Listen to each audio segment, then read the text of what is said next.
Gumawa ako ng video hindi para takaming kayo. Gusto kong ipakita sa inyo kung paano mag-survive.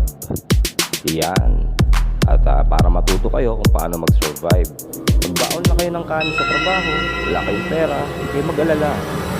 Basta't mayroon kang 45 pesos, ibili mo na ng 5-star chicken yan. Bukod sa napakasarap na Malamakdo, Jollibee ang dating. Pwede na, 45 pesos lang. Ayan, tapos kain ka ng kanin, okay na, survive na yan. Yan. Kesa naman saan ka pa bibili. 45 pesos lang yan. 5-star chicken. Yan, kahit saan meron na yan eh. Meron na yan eh. Kasi sa kanto meron yan eh. Kesa naman mapunta ka ron sa walang lasa, di masarap. At least ito, sa simpleng paraan, mag-e-enjoy ka.